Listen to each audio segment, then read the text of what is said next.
The Pasuk says, my nation is an amazing thing. Oisi Ozvu, they let go of me, Mikei Maim Chaim, the source of flowing of fresh water. Lachziv, where did they go? Lachziv Lahem Beis, to go and cut out for them Beis, wells or ditches. Beis in his body, broken wells, Asher Leyakil Hamon, that can't even hold the water that you put in it.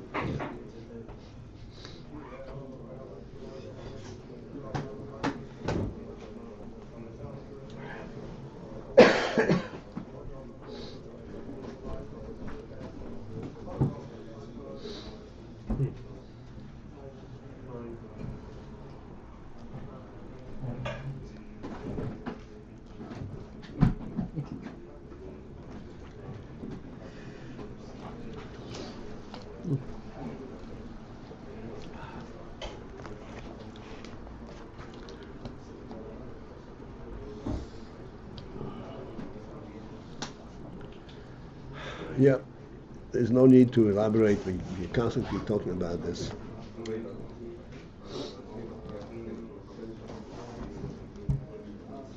Okay.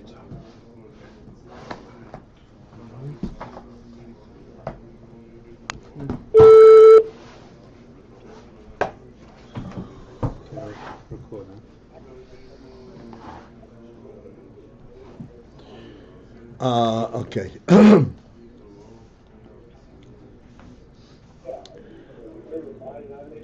We will start from, it's on page AyinBase 16, towards the bottom of approximately 10 lines from the bottom. The line begins with kuli. So we conclude at this point.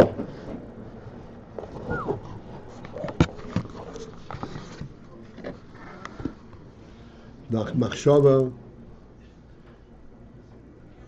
is what's called a levush hamakurav, a levush that is close, to the extent that it is impossible to divest oneself from machshava altogether. You can only change from one machshava to another. But this changing is not what you want to bring out with machshava. No, that's the opposite. This changing would seem to be that the machshava is not that close. You can change it. So we're saying, yes, you can change it, but you cannot divest yourself of machshava altogether. Because machshava meshetet stone. This is the high level of machshava. This is the high level of machshava. Machshava meshetet stone. What? The element of changing there, this high level, it's machshava sheba machshava. So it would seem like it's a very steady statement. It's rock steady. So what's the element there of changing? I can think on a lower level of thoughts. I can think about one topic, another. No, that's not the top level. Right, at the very top level, it would seem there's no changeability. It's just a straight, steady statement. Yeah, but at top level there is no statement.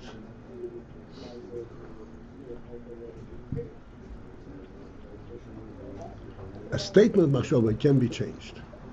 And this top level where there is no statement, what could the meaning of change there be? There's no change there. There is no change. So there the thought is constant. That is constant. Tamid, and there's no machlif. There's no changing for another. No. Normally we refer to a machshava as something that is changeable, because machshava is a lavush, as a garment, but it's such a garment that is meshetet stone. Let's understand the following principle. We're going this way, this far.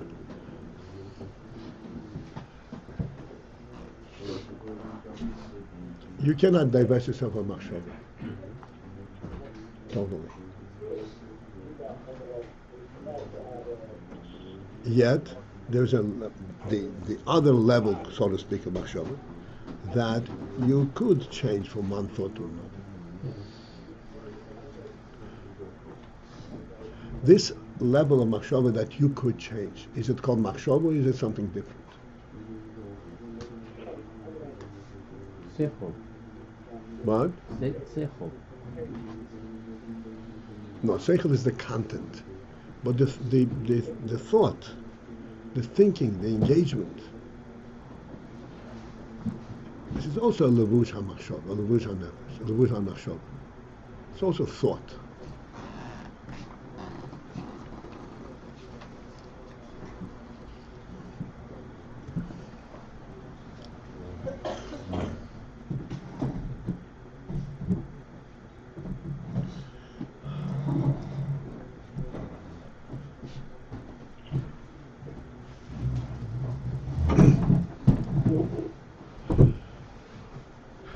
The very fact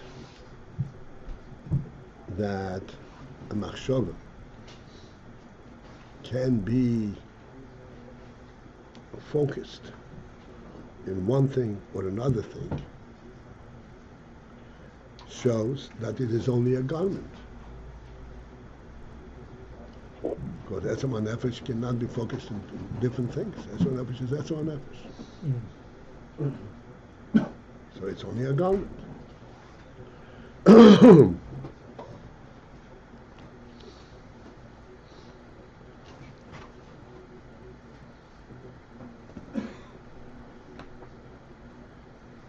This garment is Mishetet stone.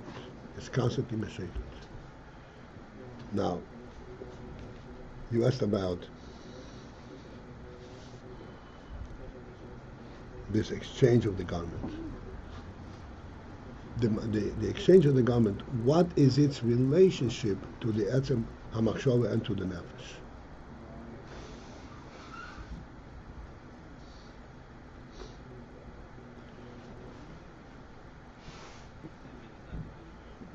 We have discussed in the past a similar phenomenon.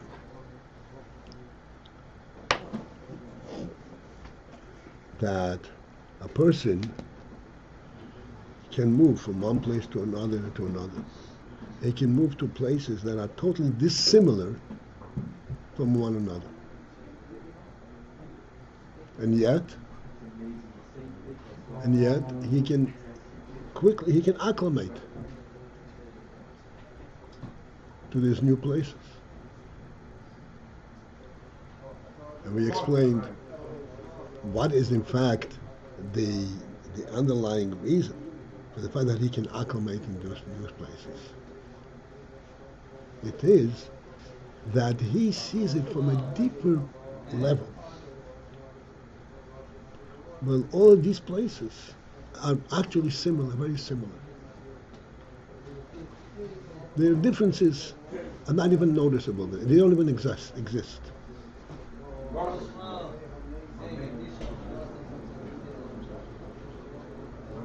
Like the expression is, it's the same sky in Tokyo or in Hong Kong as in New York. But it's not the same sky.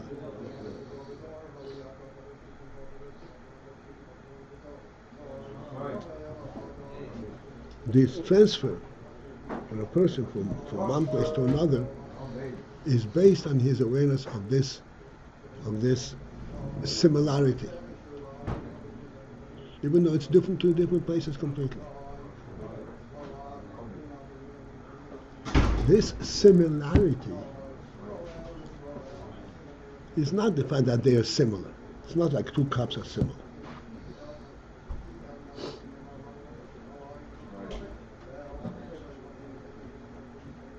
You with me? Mm-hmm. It's not, the similarity is not that they're similar. Not the similarity in the same way as two cups are similar. Mm-hmm. Right. Two cups are similar, but it's two separate cups. Mm-hmm.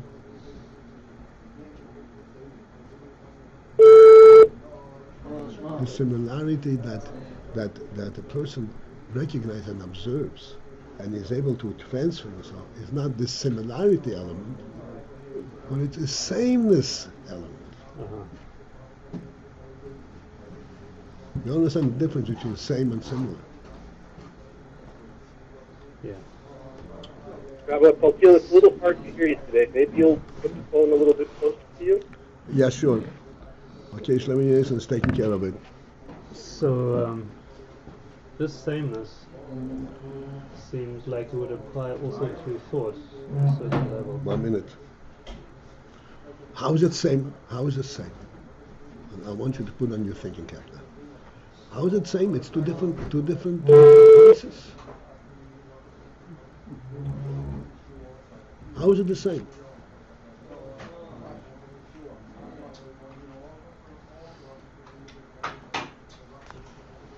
Baruch, did you hear the question? No, I did not, actually, so repeat it. Did you hear the introduction to the question?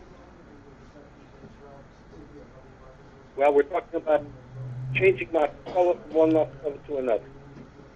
Right, and the point of sameness. Okay, Well, listen, I'm going to repeat it because I really don't want you to miss this. Okay, good. Hello? Yes, I appreciate it. Thank you. Okay, you're there, okay. Yep. We're talking about the fact that machshava is meshetet stomach, and at the same time you can be mafshit, push it from one machshava to the other.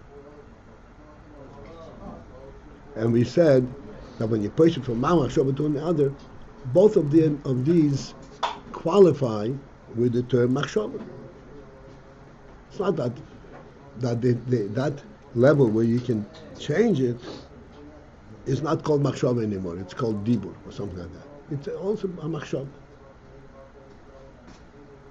Meaning to say that it is as close to you like your own thought.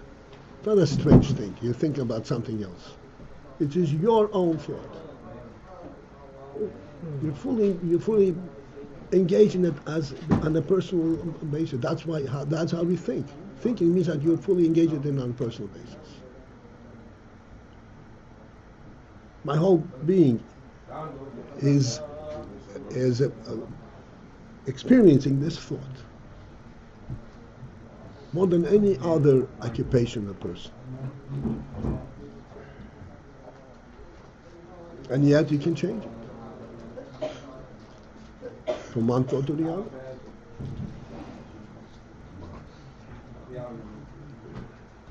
So, to explain this, we went to a different arena, which we already discussed in the past, that in a person's experience, a person can move from one place to the other, to another, even if on a cultural basis and the design, so to speak, on a practical level, they're completely dissimilar, like New York and Hong Kong. And yet a person can move and quickly acclimate to the place. And even if he doesn't, even during the process that he acclimates, he's not feeling that he's not in Mars. It's the same reality. Except he has to learn certain attitudes, certain ways of behavior. But in essence, he's in the same world as before.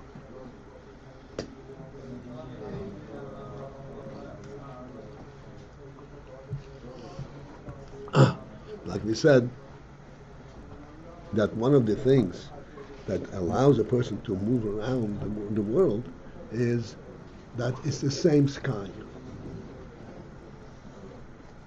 So I asked the question, this is the question. How can you say it's the same sky? It's not the same sky.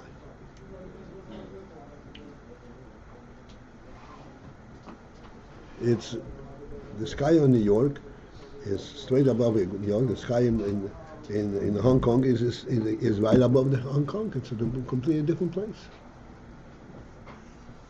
How is it the same?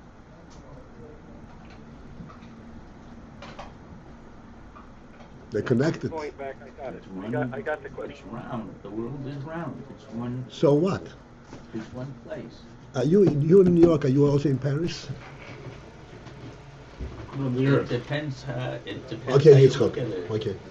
Please listen. don't preempt the answer. Please listen. You understand what I'm saying? Say it's the same. Literally the same. In other words, there is no change.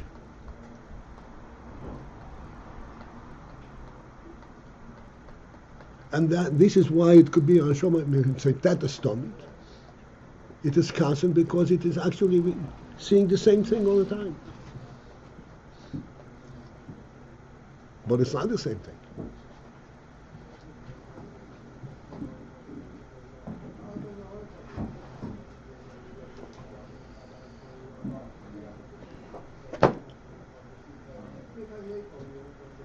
Do we have the question?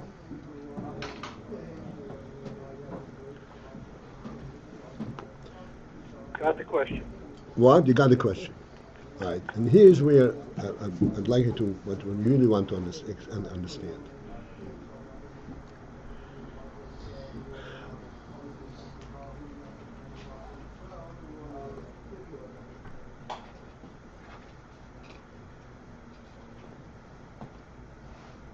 When we see, for example, I'm going to go into the sky, maybe use the sky, but the same thing is in the essence of machshava. I'll translate it as a machshava.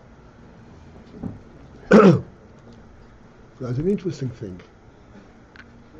Since we came this far, you will understand the following question.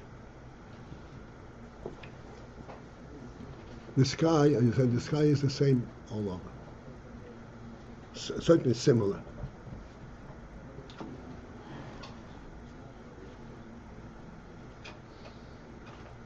Now, on the physical level, when you say, I see something, that something has to be discernible.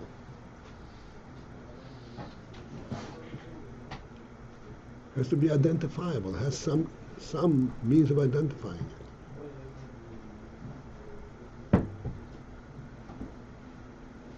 If there is no identifying of factors, what do you see?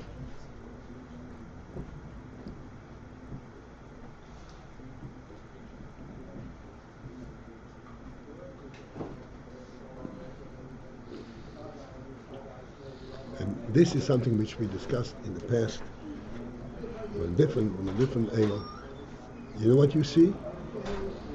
When you look up at the sky, not looking at the sky, what impresses you is not the fact that you see a sky. There's nothing there to see.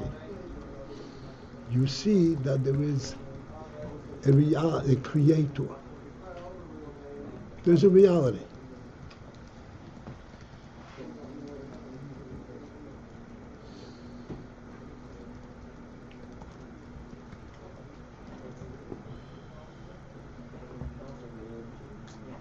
There is not where this is coming from. The reality behind it. That's what it shows. This is what we said many times. Chochmah. So the Alter Rebbe says in Tanya, chochmah. In chochmah, you actually are not looking at the sechel, but you're looking at God, who is the source of the sechel.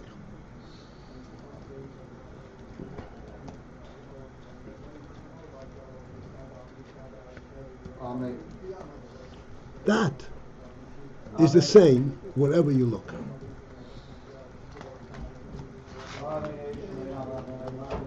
This is what it says in Tanya. Chochmah is hu levadi hu ve'in solosei. There is only he and none besides him. Therefore, wherever you look, you say not similar. You see the same thing.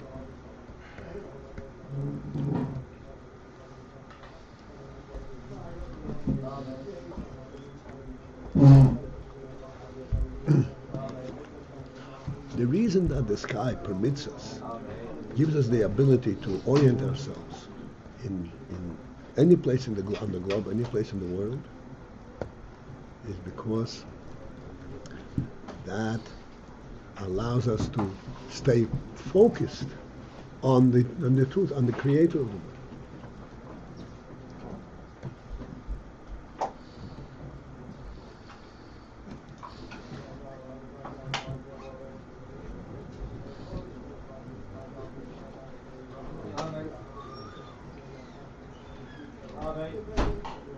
Machshava mishetet stomit. We say machshava is constant, and yet you can change from one thought to another. When is the moment that you can change from one to another? You have to stop thinking this and start thinking something else, but there's no moment to stop thinking. So that's the story.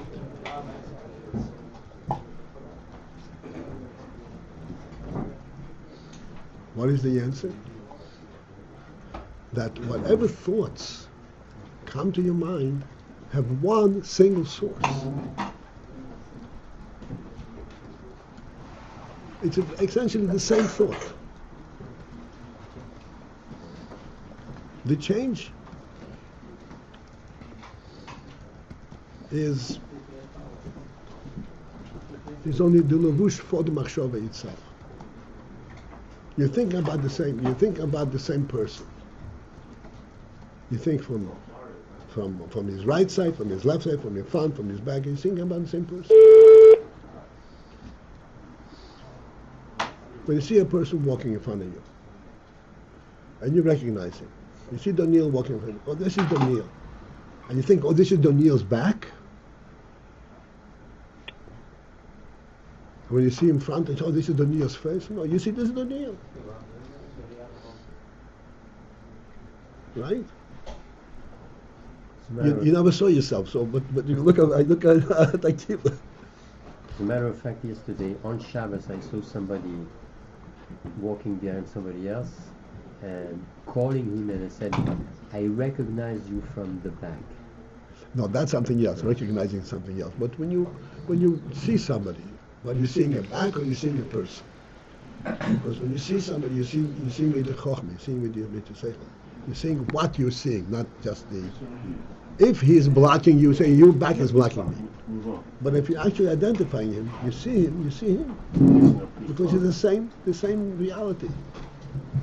He has a back and he has a front for the very same reason. It was more like I recognize you the way you were walking. I understand, that's something else. This brings up the thing. Huh? You got it? Right, this is that every thought is essentially one thought. It's one thought. And this... The reality itself of the nefesh, and that's what thought is, and that's the constancy. Right, so, okay, and then this, that it can change, or that it does change, is seemingly, it's just at a lower level, it would seem. Much lower level, it's called it's a levush of the machshava. Yes, and at the upper level, it seems like it's just unified with, I don't know, ruts. With the nefesh. With the nefesh itself. With the reality, with the godly reality. Exactly right. And up there, it seems the same as name, where you cannot exchange the name. Okay. Right.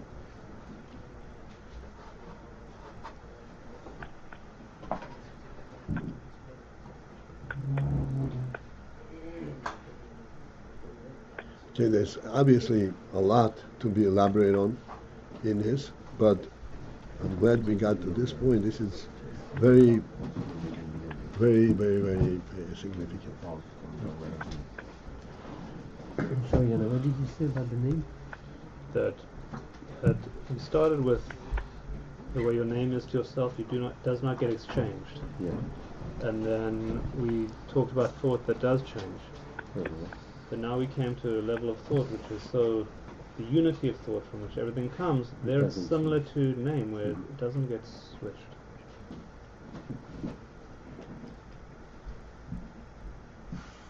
Because thought is not your action, your thinking. Your thought is the effect of the neshama of talking to you. So you listen to the neshama, not to your brain. The neshama is the same neshama.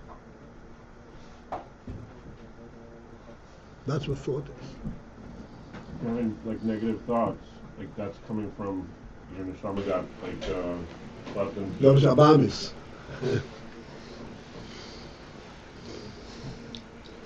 That level of thought seems to be more essential than the name that's applied to it.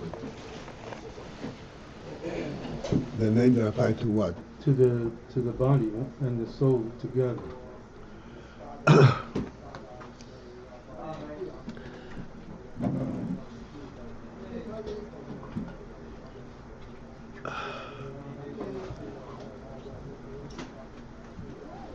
Well, you could, what you could say is that the name comes subsequently to this union, but the name applies to that union.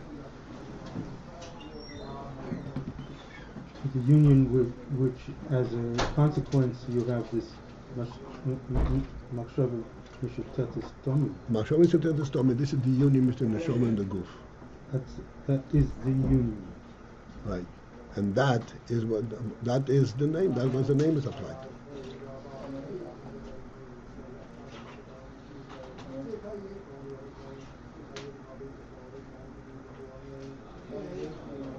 That's the beginning of the human being.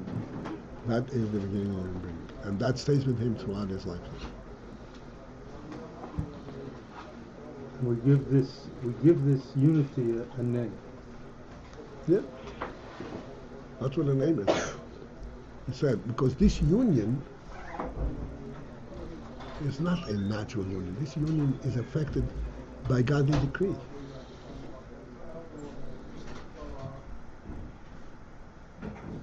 It's a miracle union. A name comes out from essence. What? A name, we say, is given to something that is in essence.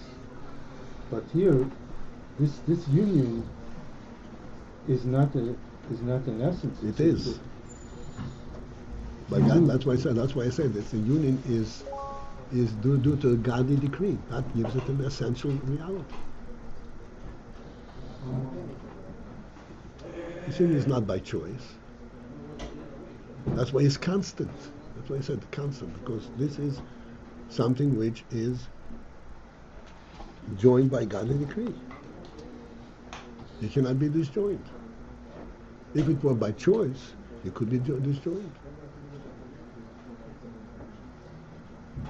It's by godly decree. We see that because it's not a normal union. You see that, we see that because it's constant, and the effect, the union is so complete and perfect that the neshama is mechai the guf.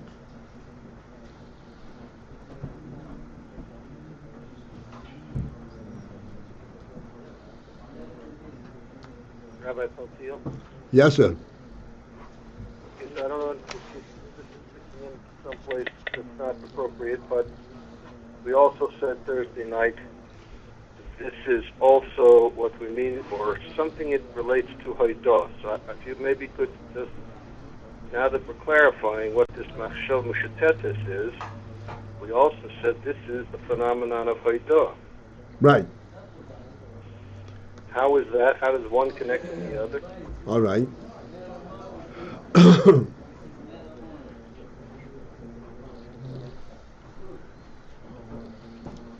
Haidah, we explained that in Chassidus, whenever Haidah is mentioned in elaboration form, it says this is like what the Gemara says, Meidim Chachomim Reb Meir. So we explained how does that help us understand Haidah? On the human level, Meidim Chachomim Reb Meir means the Chachomim or Meir, not the Chachomim agree with Reb Meir. Agree means they heard what he said. They couldn't have come up to this thought on their own, but once he gave it to them, they agree with it. Like we said, a child learned an aleph. He would never guess what an aleph is, but he's told his aleph, it's an aleph. He's got no problem with it. Doesn't have to be moided, it's an aleph. When it said moided hachom Reb Meir means something different. Moided means that they accept this truth because Reb Meir said so, not because they can relate to it. They never know what it's about.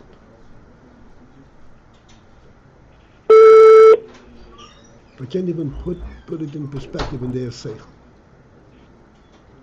That's made Haidah. Haidah means, coming back to this, Haidah means that we accept, we know this truth without going through the process, through the sechel process, and identifying it and identifying with it, and recognizing, oh yeah, I agree with this. Let's make moida.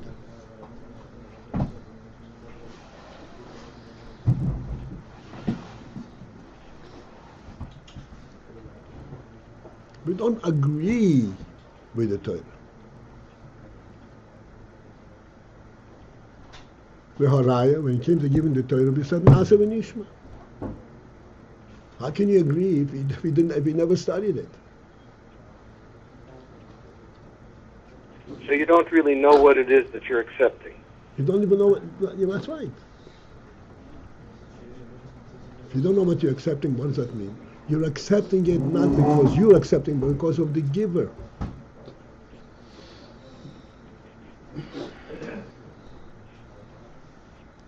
So what you're having is not what you receive, but what you were given. You get the point? If it's depending on your reception, then it has to acclimate to your kuli, to your sechel.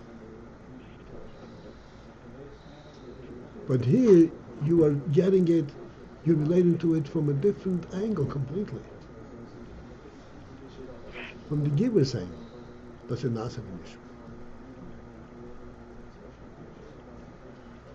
Think about this. Nasa is called maisa, doing. There's machshava, dibur, maisa. Normally a person, in order to get to a thought, to action, he has to go to machshava and to a maisa. Has to go, machshava has to go to the sechel, and so it has to devolve down to maisa. But he starts from maisa, which means that he's relating to it, to its essence.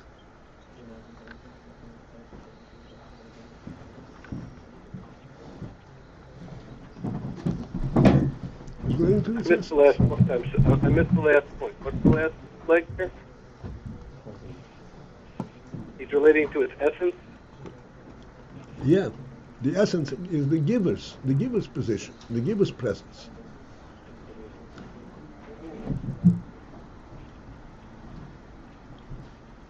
You're using the word relating. So in other words, it's possible to relate to something that you completely don't know or understand. Right. You don't have to understand it to relate to it. Right. This is machshava misheteta stomach. It's given to you. The neshama is mislavish in the goof, and as a result, and the goof gets the neshama. The goof comes to life. The goof on its own is not alive. Not only it's not alive, it doesn't even know what life is.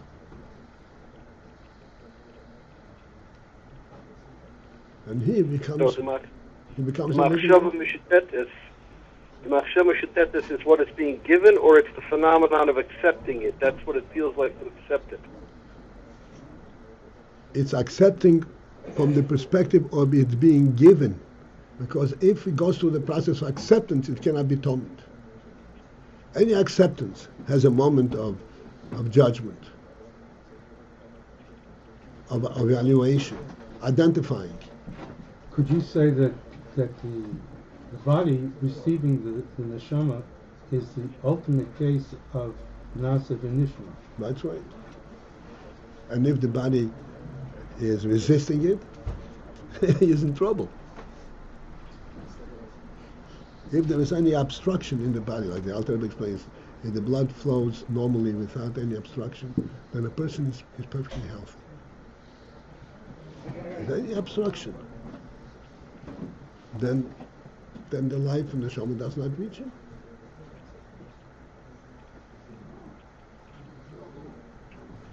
So acceptance means that he's not resisting it. It's not that he's accepting it. Right. That's right. He's not resisting it. And okay, this is a little deeper. Why is he not resisting it? Because he unites with it. He says, I want to be you.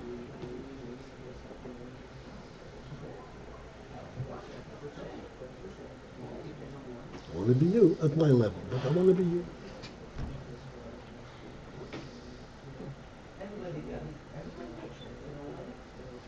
this is different from the every thought is coming from the same place. No, This it's I not. want- It's not different. I want to be you is the same as You, every thought you. is- If it's coming from the same place, that's you. it's coming from- That's you. That's you, the HaKadosh Baruch Hu. Yeah.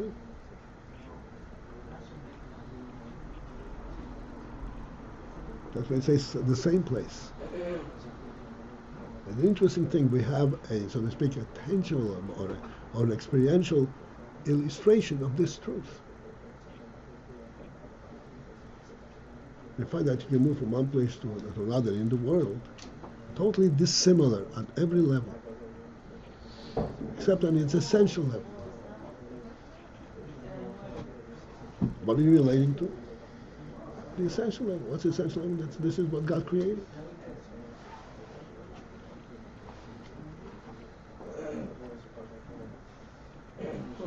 This is the pshat. V'ahavta l'recha komecha.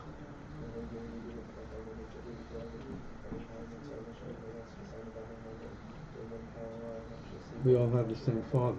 They all have the same walking. That's what the Alter Rebbe says. All have the same? The same sword. They are the same. Not similar, the same. The Meforshei HaChumash, up in Yigla, say, the Alter Rebbe HaKomecho is not really possible. And they therefore say, Alter Rebbe HaKomecho, sorry, what's being on this? No, so we are.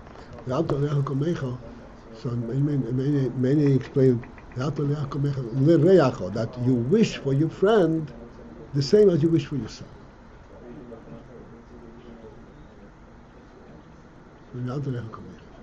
But to have Abel Yaakov come Mecha like you love yourself is not possible. You Adam Koremitz lots.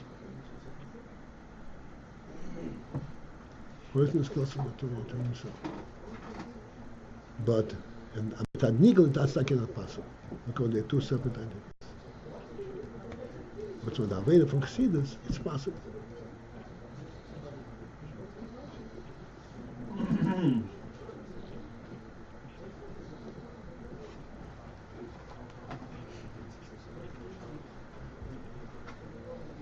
Rabbi, how do you explain the nigla al pi chassidus?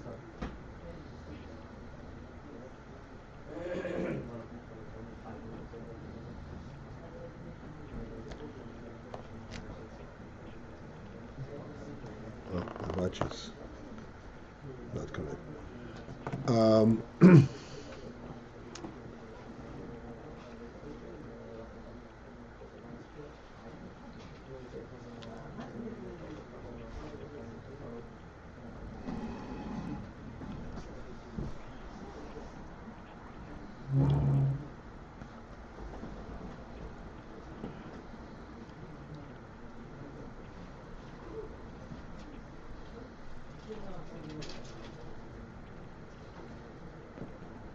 That despite the fact that you are very different, and it says one has a Beshamer and Beshila. Shamer and Beshila, the Shamer had a tendency there, and Mida was Midas Agvur.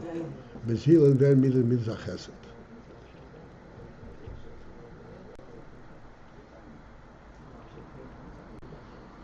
Beshila did not love Beshamai because he expected Shammai ultimately become like them.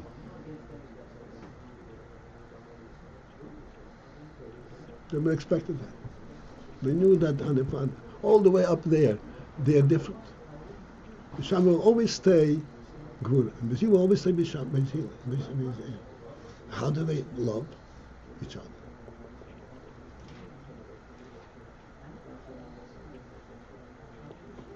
How do they love each other? Now they love each other. So they're different.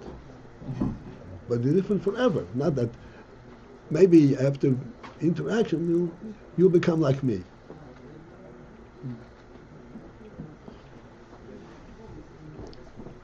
Or you just said we all have the same soul. You have the same source. So at the source level. But on the Nigla, you're different. That's what he asked.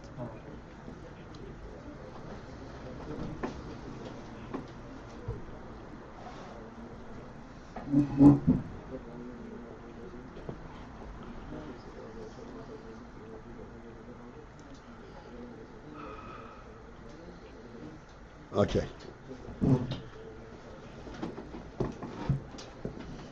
We don't want to go any further, any deeper than that.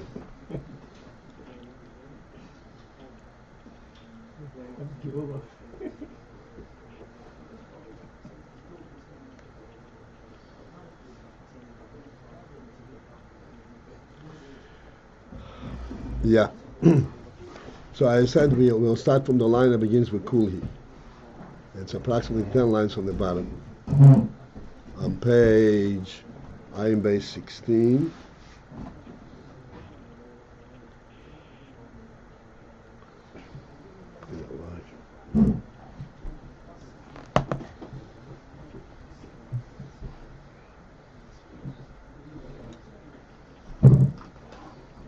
Yeah. Umevur b'mogim acher. It's explained elsewhere. This lends itself directly into what we have been pointing out, and that we now identify the machshava. It's explained elsewhere. Shagam hadibur eine nifrod be'emes. That even the dibur is not nifrod, is not separate. Even though dibur, esel daber, dibur, you actually stop talking. How can it be not nifrod if the nefesh is there all the time? And this dibur is not functioning. So be'emes, it's not nifrod. And as I pointed out many times, when you resort to the term be'emes, it means that this is not something that the sechel can understand. You can only relate to it at the emes level, because that's the truth. But to put it into oisius in an explanatory manner, and put it into a structured form, it's not possible. Because in structural level, they are separate. If you can stop talking, the nefesh is still there. That means that this dibur is separate from the nefesh.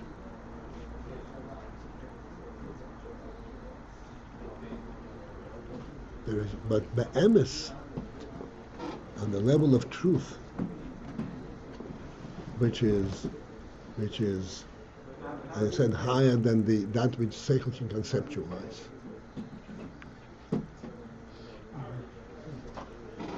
That there we can recognize that the dibur is also is not nifrod.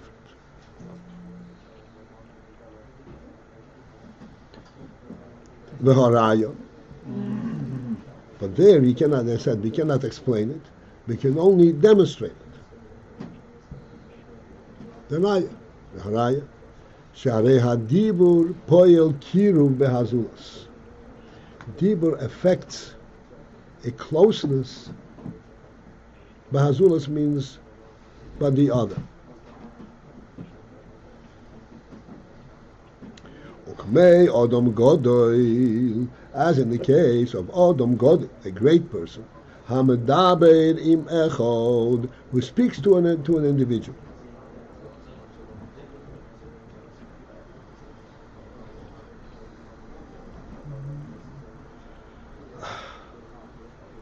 Hare mis'ale alidei zeh.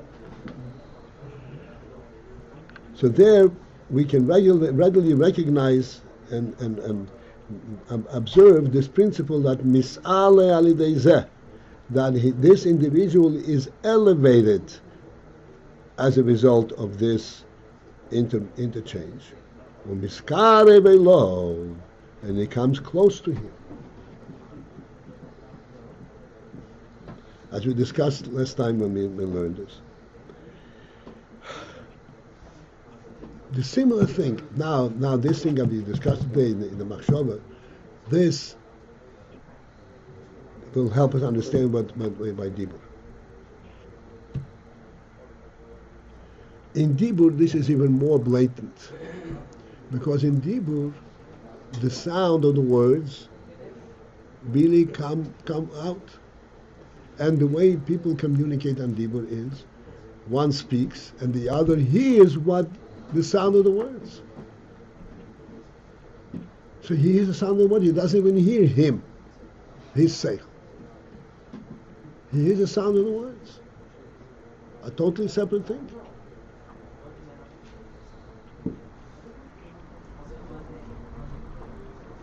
And yet, this communication, this dibur, affects an elevation in the hearer if the words come from a great person. An elevation in the hearer, and it brings about a closeness. If one listens to a recording, does that bring about a closeness between the two people, the speaker and the listener? It doesn't, because there he's hearing the sound, that which is emitted out. He's not hearing the person; he's hearing the sound of his voice. That will not affect any kind of closeness, any kind of elevation.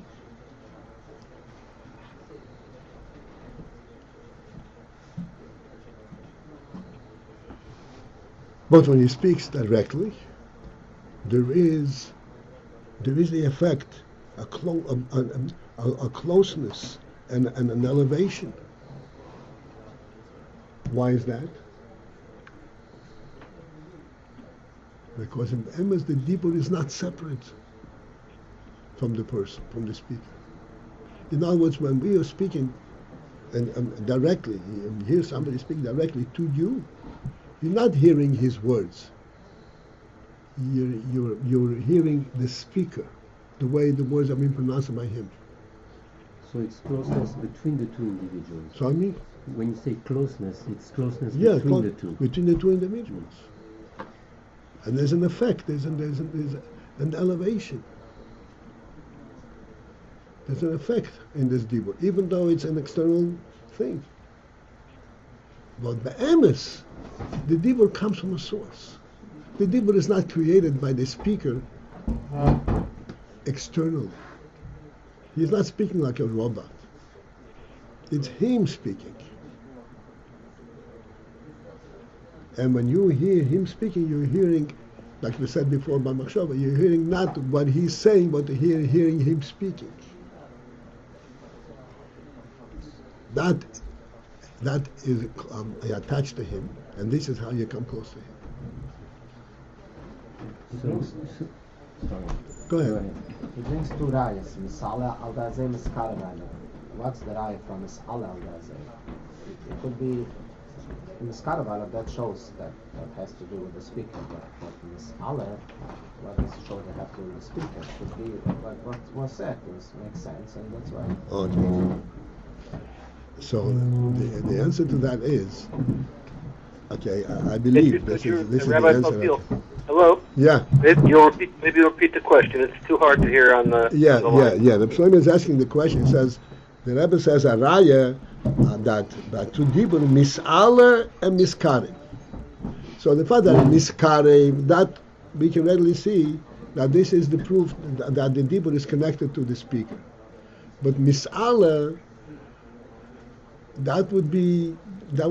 perhaps the misala is due to what is being said, that he reflects on the message, on the revelation that comes from the dibur and to the sechel or whatever it is, and that's how he's misala.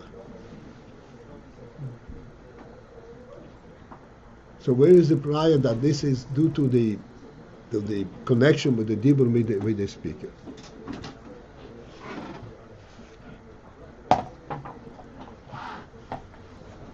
We're saying not only connection, we're saying this is connection to his soul. Do we making that point? Well, Right now we're speaking about connection to the speaker.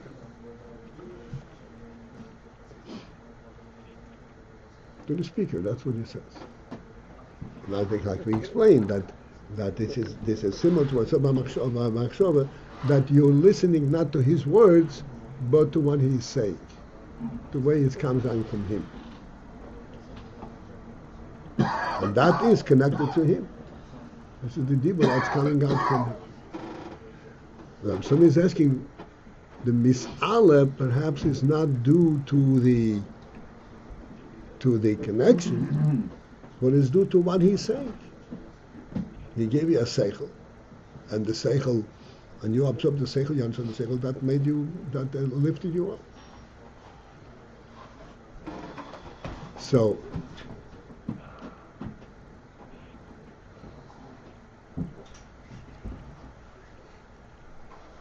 there's a very interesting Ayin in this.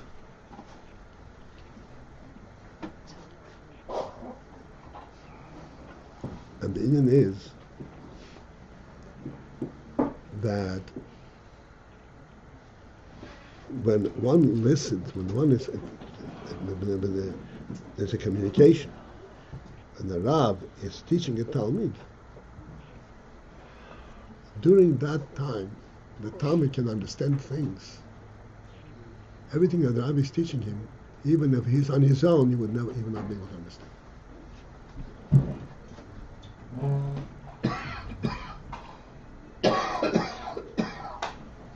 While he's listening to the Rav, everything is absorbed.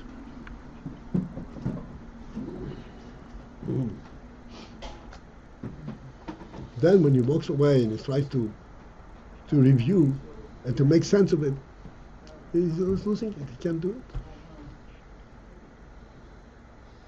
We had that experience on Shabbos morning.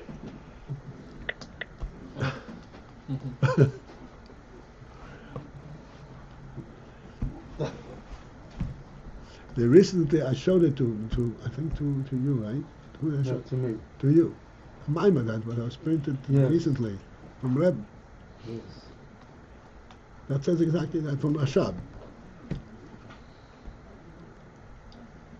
This principle. But while it's being transmitted, you understand it completely. You can understand what you cannot understand on your own. And again, the reason is because then you are hearing it from the mashpia's perspective. You hear what he's saying, not what you're hearing. You become like him in that. Yeah, you connect to him because the Dibur is connected to him. You connect to him. There's an interesting thing in the Maimah from the Chasana Maimah. Bring on from the Gemara. That Talmud Shein if Seisel Nefesh Meir. That a Talmud, when he is listening to his Rav, he has to be so completely buckled, lose himself completely into the words of the Rav, to the point when he is losing control of his saliva. He is drooling.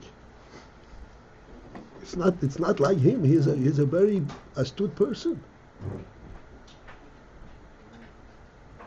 But if Seif says made this smile, his lips are drooling and are dripping. Hey, it's not like you. Oh, I'm sorry. He was completely out of control. That's in the Gemara, isn't it? That's a Gemara level, okay? This is how Torah Shebe'al Peh was transmitted from Moshe Rabbeinu all the way to our time by heart. Be'al Peh. It's funny, if you look at the way things are taught in the secular world, come from linguistics and psychology, right. Philosophical background.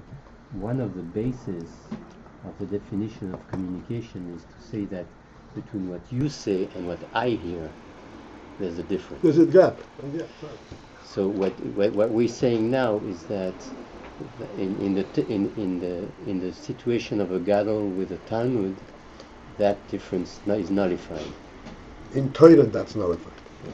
Because Torah, you're not trying to listen to his sechel. You want to listen to the truth behind the sechel.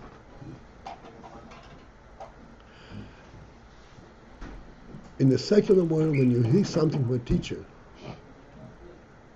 the first thing you'll do is judge, do I agree with him or not? Actually, the first you think about is, can I use this on the test? Right. I agree with excuse me, teacher, I don't agree with that. I don't understand it. In Torah, it's a completely different method. There's no disagreement. You're not, the agreement, if you have a kasha, that comes afterwards. After you absorb it, after you took it in and it becomes part of your sechel. Now, that's like you examine your own sechel. And you have a question.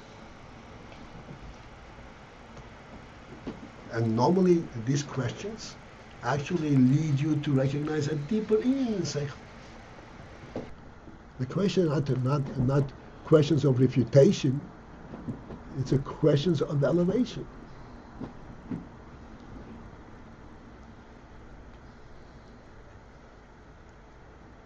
Revelation, not refutation.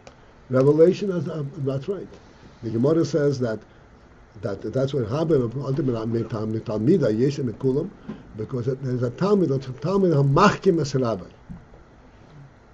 What is a Talmud Hamachkim Es Rabbi? Because the question that the Talmud asks, he's not on the level of his Rebbe, but he is forcing his Rebbe to explain this Inyan at his level, and that brings out a new chochmah in the Rebbe. But if a Talmud is asking negatively, there's no way that you can go and debate with a Talmud. It just doesn't. It's out of the realm of teaching, of learning Torah. Rabbi Paltiel? Yes, sir.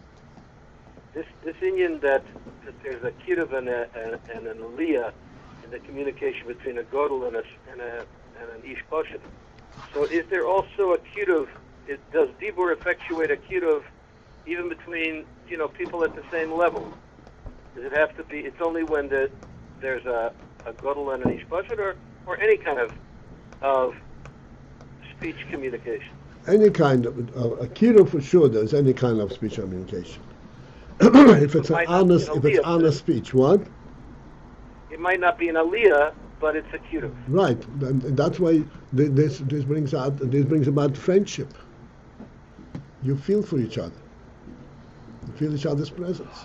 Not an aliyah necessarily, but there is a real kiruv.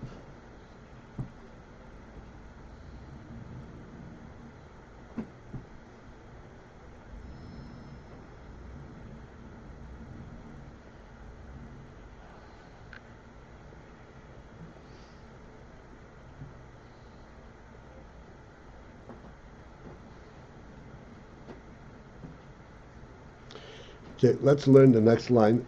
So to Udam Gudel, you said before that he's connecting to this, and Torah is connecting to the truth behind the words. So it means that he's connecting with the Rav's Dibber. That's the Mamutza to come to the truth. He's connecting to the Rav's Dibber, and from there he's getting the truth beyond the what Right, was said. he's getting where the dibur is coming from. But through the Dibber. Yeah, through the dibur. Otherwise, it doesn't. But it's where it's coming from. The truth is, Al-Teva says that prior to any kind of real hashpah, there has to be an element of ahava.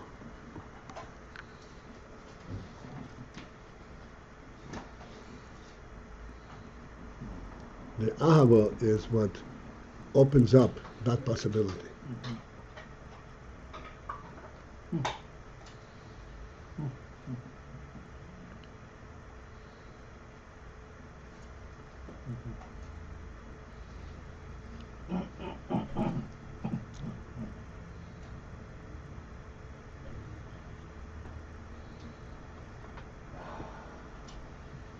I said let's learn the next line.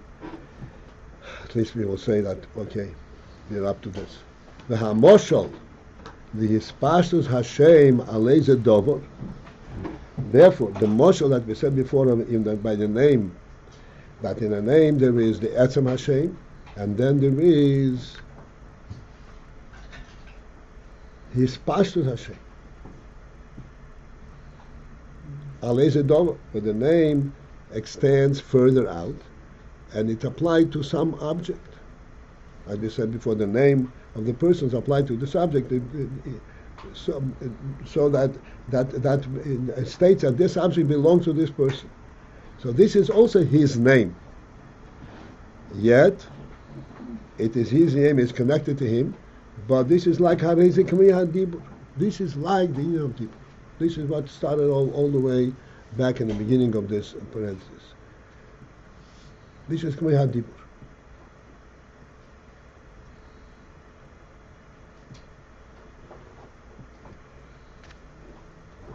The Mikol Mokom, why is it similar to the Dibur? It's similar to the Mikol Mokom, that yet still, that even though Dibur is not really Nivdal, but still Hu Levush HaNivdal Mino Etzem.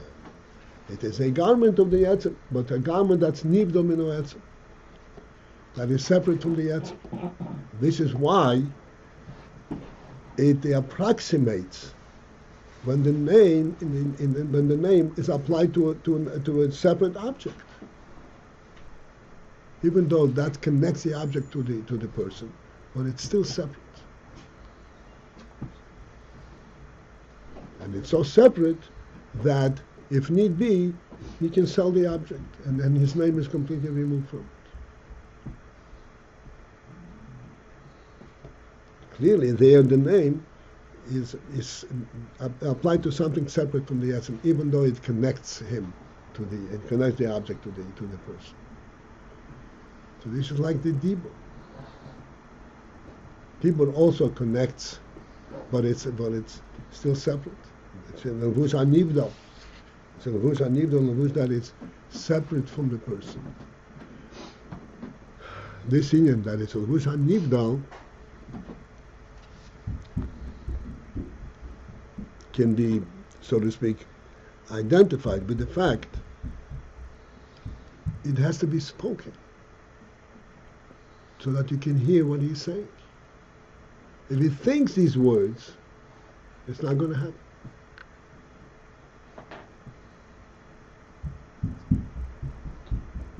Not only does it have to be spoken, it has to be spoken in a very organized and a concise manner, in a proper structure.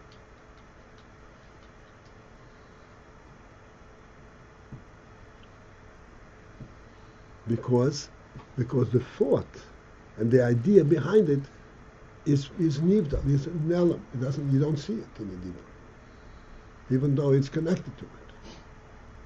In order to transmit the thought, the Dibur has to be properly structured to transmit the thought. In Dibur, despite the fact that as we learned, that there is an ongoing connection.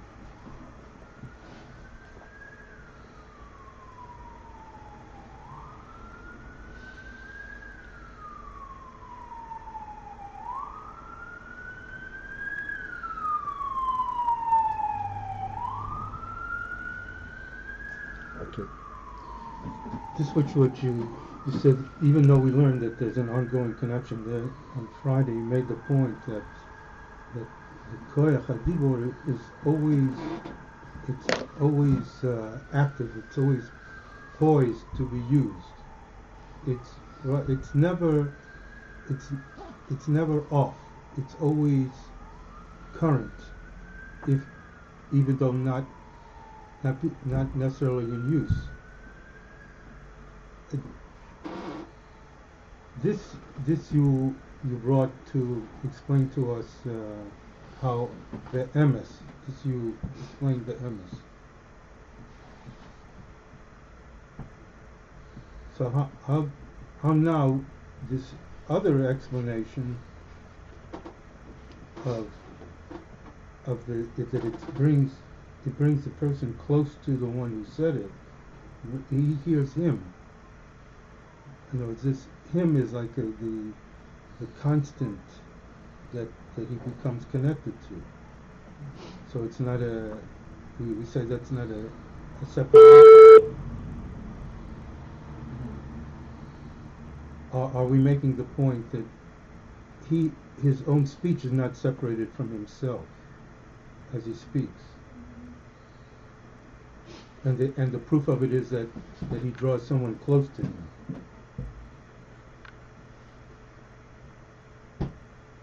Okay. I want to hear the question. I mean, how much you saying? Now, I want to know how the two work together. What you explained on Friday, that the koyach of speech is always on the ready. Yes. And today, you explained that the speech is coming from him.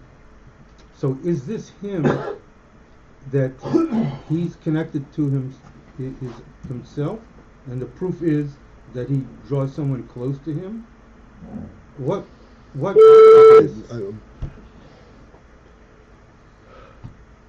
What we explained on Friday was that even those speeches which are nifrat,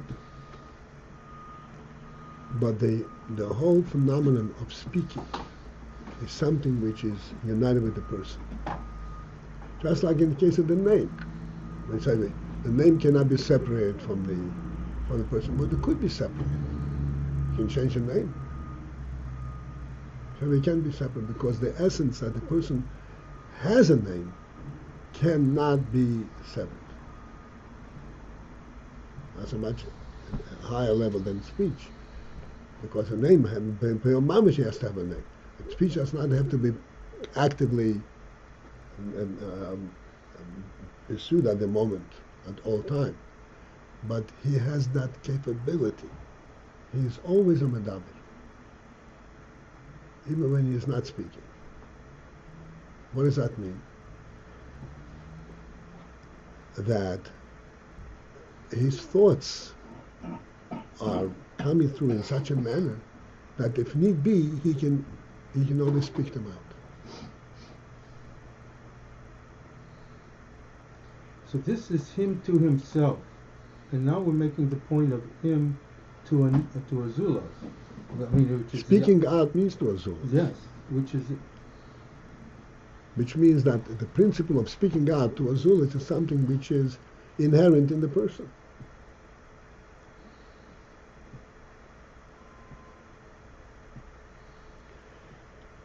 Okay, but so then why do we stress that the Zulas has both an aliyah and he has a makar?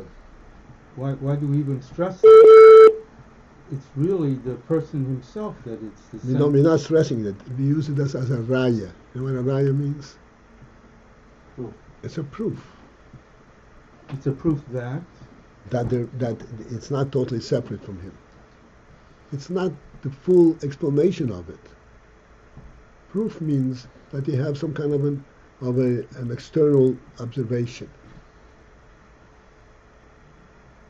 Where do you see that it's not totally separate from him in the Zulas? The Zulas is separate from him. The fact that the Zulas is separate and yet by Dibur he is elevated shows that the Dibur is not separate. The speaker.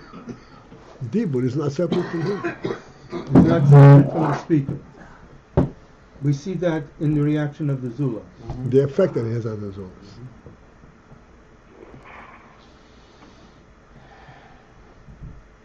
Because they're truly one, the two are truly one. That's why we conclude this. Who the two? The speaker and the listener. They're not truly one, but there's an effect. If he is affected, he is elevated by it. That means that there is some kind of something of the speaker came into this receiver. And by this we have a raya that there was that it's not totally separate. Something of the speaker came into him.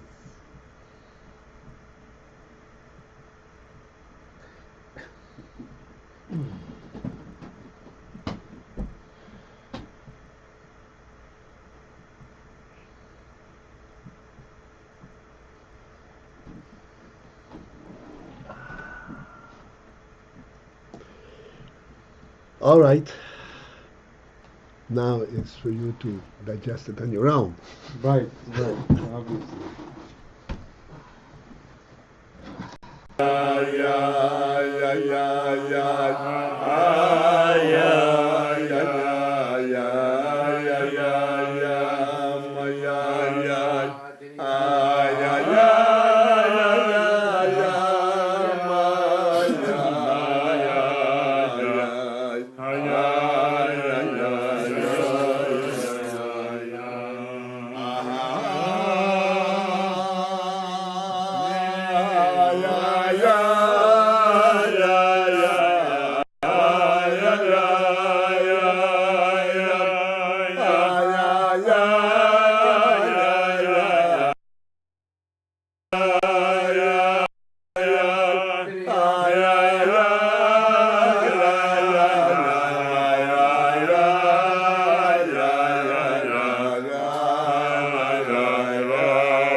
Yeah.